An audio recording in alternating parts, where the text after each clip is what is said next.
Welcome to The Vault, where we reveal some of the best-kept secrets for success. Our show is designed to introduce you to industry professionals in TV, movies, music, sports, and business. Now, our goal is to learn from a wealth of information and use it to realize your dreams.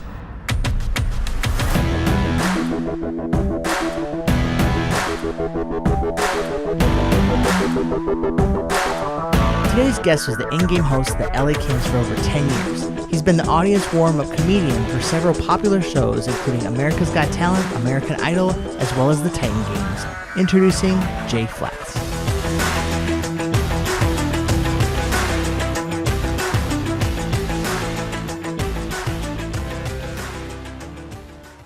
All right, welcome to The Vault. We are here with Jay Flats. And Jay is a great guest because he is a jack of all trades. He's got like 100 jobs, and we're going to talk about probably 3 of those in specific. Sure. Let's just get right into it. Right now, you host a lot of live events, and you host specifically for the last 10 years for the LA Kings. Can you talk to us a little bit about what that entailed and just some of your journey? Sure. I spent 10 seasons working as the in-arena and live event host for the 2-time Stanley Cup champion LA Kings. Woohoo! So I would host all the games and do the promotions during the games. And I would also be outside for fan fests and live events. And I've probably given away thousands of Kings pieces of swag over the years. Anything from t-shirts to I've given out 11 Toyota vehicles on the ice to Kings and Ontario Reign fans. 11 vehicles I've been a part of giving away. So tell us what that entails. I mean, like I can imagine how humbling that would be in the beginning to speak to 18,000 people a night. Well, I had spent almost a year traveling with the Harlem Globetrotters, and when I got off the road traveling with them, I got back to LA. I wanted to keep sports and entertainment together, so I auditioned to be on the LA Kings ice crew, just on the promo team, and there was no in-arena host. The job didn't exist.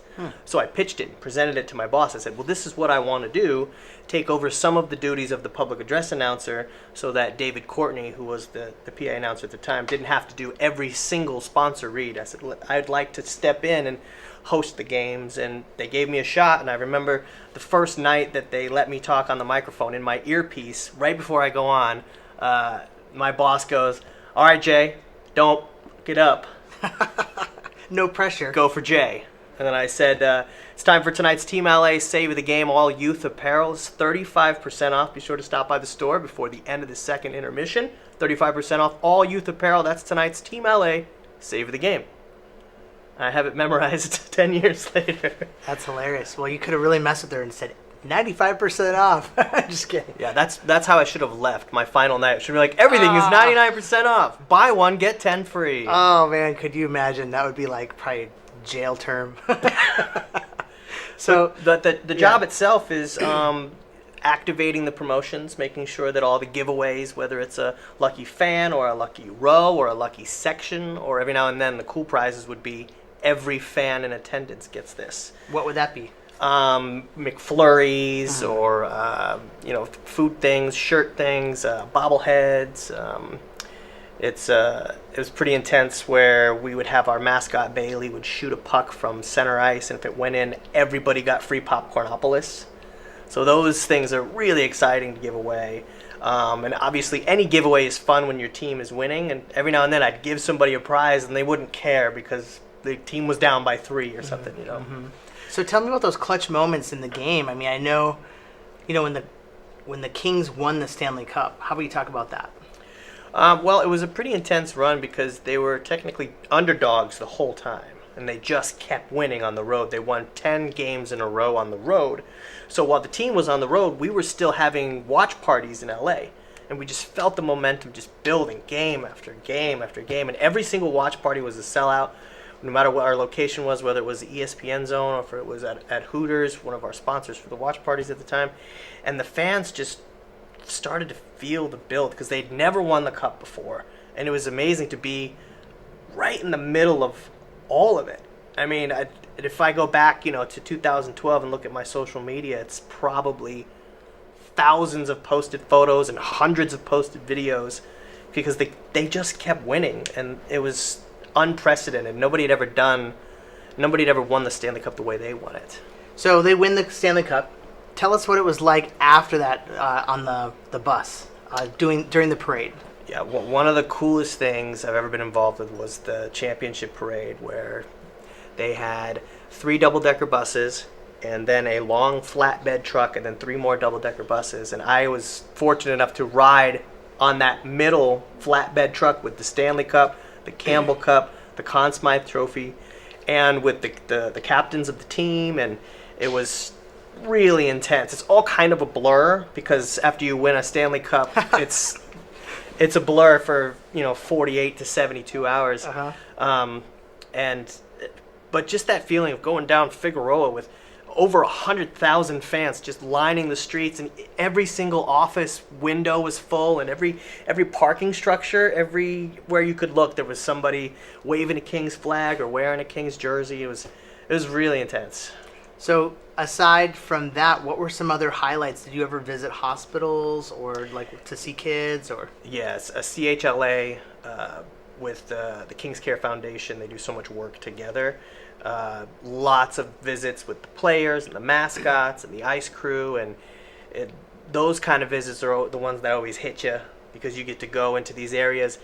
The Kings mascot Bailey was so good at what he does, and he's so good with the kids. I mean, we went into one area. I remember the mascot went to see these kids who are, they're in quarantine basically, but they would get up out of bed to come to the window to put their hand up to the mascot's paw, and the nurses are going, that kid hasn't moved in a week.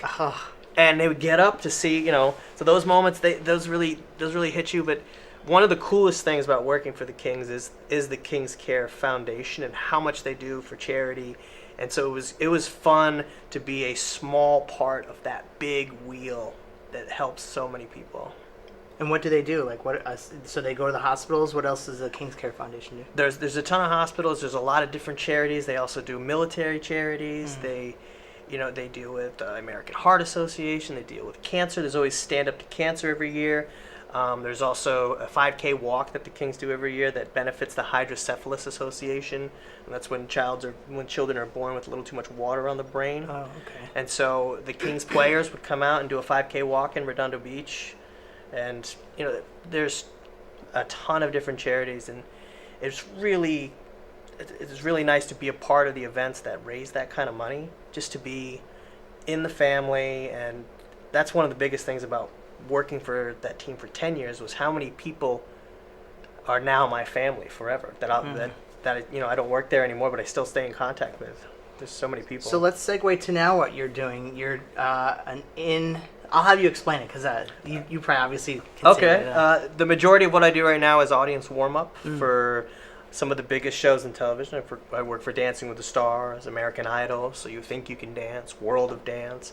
I just worked on Ridiculousness this morning with Rob Dyrdek, and it's amazing to see that show is in its 13th season.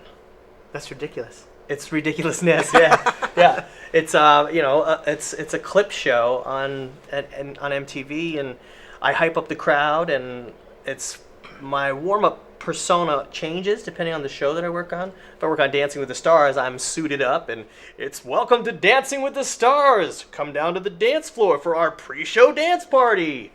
And then I work on Ridiculous, and it's like, yeah, ridiculousness, that's what I'm talking about. We're watching these videos today. I need you to be hyped, loud, crazy, big reactions. So I get to change personas depending on what shows that I work on. So the audience warm-up stuff it's very interactive, MC kind of cheerleader work. I'm the biggest fan of this show. Follow me, come along with me. I'll tell you when to clap, when to cheer, when to dance, and when to react, and then I'll tell you when to go home. Why don't you tell us once again what it's like to warm up an audience? Okay. The biggest challenge of warming up an audience is getting to know your crowd, because you could be dealing with kids if you're at a show that the audience is young, or you could be dealing with senior citizens, or you got to really know your crowd and know what they'll do. Sometimes they're ticket holders, sometimes they're VIP guests, sometimes they're paid audience people. Even though they're paid to be there, they really don't want to be there. So you don't want to make them do a dance contest or something like that. You really just have to get to know your crowd, and a lot of repetition works, and a lot of repetition works, and a lot of repetition works. And it's every show is different. So you got to jump in there, cold feet, and just figure out the flow of the stage managers, how they like to work, and the directors. You have to keep an eye on not just the audience, you have to also keep an eye on the crew and the talent, and figure out, because sometimes they'll say, all right, we're going to start in 2 minutes, and then they come out in 10 minutes. Oh, we're going to start in 10 minutes. So sometimes you just have to stretch and stretch. Oh, yeah. There was one time I was working in Vegas with Jenny McCarthy for a show, and we were at the theater at Planet Hollywood, and we had an awesome Vegas crowd, over 1,000 people. And in the back, the bar was open, so they could go back and forth, and they kept coming out every 15 minutes. Hey, we're going to go in 15. Hey, we're going to go in 15. Hey, we're going to go in 20. Hey, we're going to go in 30. Hey, we might not go for 40. So the stage managers kept coming out. He says, but that means you need to talk that whole time. And not so, that you're going on in 15, that you have to, like, Yeah. you're on talking for that one, right? So sometimes you just tell the audience, hey, we're having technical difficulties. I'm going to play some music, and we'll come back. But while I was in Vegas, I had such a good crowd. I did an hour and 45 minutes of stand-up comedy. All right, we're back. Welcome to the Vault. Once again, we are here with Jay Flats, our audience warm-up expert. Applause! Applause, applause. The crew, come on, there we go. These guys are great. So once again, tell us, okay, you worked with The Rock. What was that like? Tell us about Titan Games. Yeah, the Titan Games is the biggest show on NBC right now. It was a unique show to work on because it was overnights. Because the Titan Games arena is huge, and it looks amazing at night. It's a completely different look during the day, and at night it just looks so massive, and the production of it is amazing. But I would show up as the sun was going down and leave before the sun was coming up, so it's not easy to keep the audiences energetic at 3:30, 4 o'clock in the morning. Mm-hmm. But The Rock is such an electric personality that people would come with a ticket, around 6 o'clock, and they'd stay till midnight or later just to hang out with The Rock, just to see The Rock. And he's just he's just probably one of the most genuine TV personalities I've ever worked with. It was, and the guy's a pro. He just doesn't mess up. I mean, every single read, every single tossed a commercial or update or highlight or whatever, he just was so well prepared. It's very inspiring if you watch this guy work. Mm-hmm. And so for that show in particular, it was a big arena set. So I wasn't just hyping up the audience. I brought my DJ gear, and I was mixing and doing live DJ sets, playing to the crowd. Sometimes it would be, those up-tempo hype songs, but every now and then I'd bust out a cinematic adventure from a movie score or something like a Star Wars or something John Williams. And then I watched that the lighting crew was going along with the music, mm-hmm. with their lighting cues during long breaks. Oh. So the audience was sitting there watching a light show. That's pretty cool. Yeah.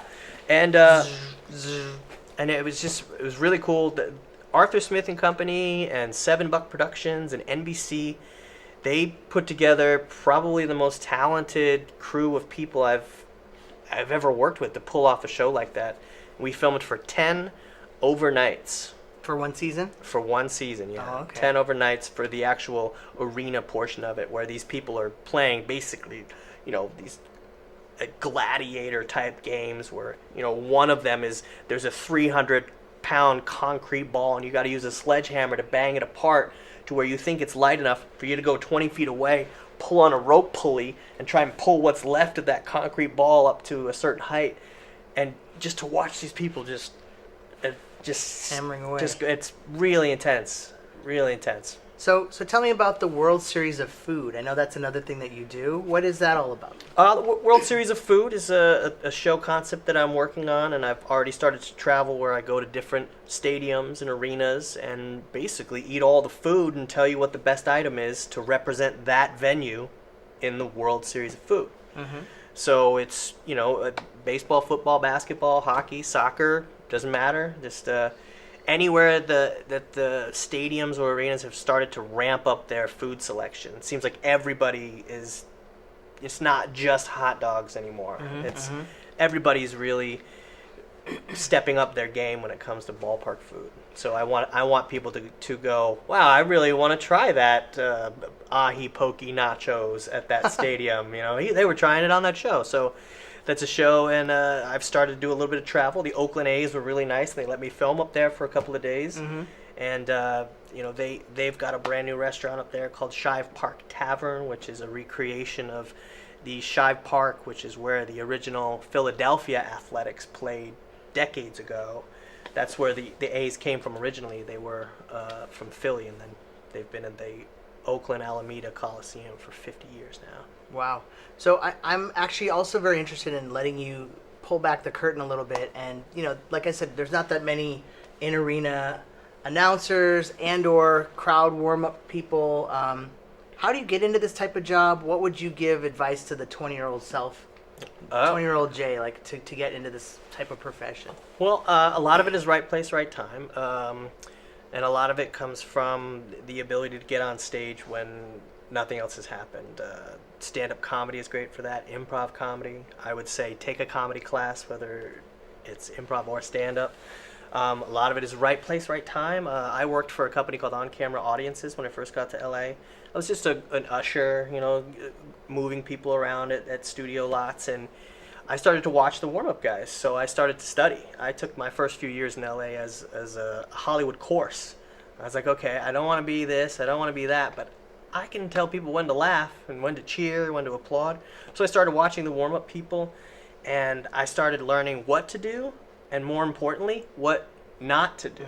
And so I would, you learn from your favorite instructors or teachers along the way. And so there was some warm-up people like Bill Sindelar and Roger Lundblade, and there's a whole handful of guys that I work with on a normal basis, Tom Riles and Chuck Dukas, and we, you don't steal from other warm-up people, but you see what works at different, venues. And for me, it was just filling in on a show once, being in the right place at the right time when somebody needed a fill-in, and doing a good job, and then a producer from that show goes to another show.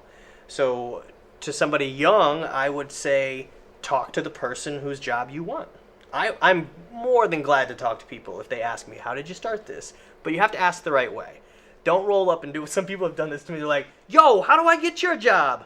Let me give it to you. I'm not gonna tell you. But if you're genuine and honest, hey, I was thinking about getting into your line of work, or how does someone get into your... Talk to the person that has the job that you want. And I love talking to people and telling them, because everybody's path is different. But it's right place, right time, a lot of it. Can you elaborate on your stand-up career? Yeah, I've been doing stand-up for about 15 years, mostly in LA. I've performed at every club in LA, and I've done a few shows on the road. I did some stuff in Chicago where the audiences are amazing, and I've done a lot of traveling with sports, so sometimes if I'm in a city working for a team, I'll also do stand-up while I'm in that town.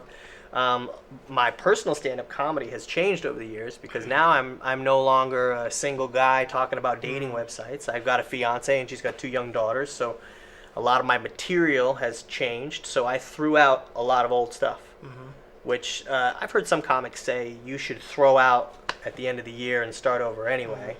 But a lot of comics are eco-friendly and they keep recycling their jokes for years. But a lot of my jokes now are about my stepdaughters and how funny they are, and they'll say inappropriate things and they have no idea. Like, Layla, what do you want at In-N-Out? And she'll just yell, I want French fries doggy style. But she has no idea what that means. But she's cute and adorable. You mean animal style, sweetheart? Things like that. So I can't write that joke. That's written for you. Yeah. But I would suggest it to anybody who's looking to be an MC, a host. Do stand-up comedy, because if you have any sort of stage fright at all, it helps you get right over it. It's because you can't have stage fright if you're going to be a host, an MC, a warm-up. You can't do it. You have to jump on a cold stage and just go. Even if it's empty, even if there's nobody in the crowd, still sell it as if there's 10 times as many people in the room. I agree. So now you've segued from doing stand-up comedy. I know you do that still, but you now also are producing stand-up comedy shows. Mhm. Can you talk about that?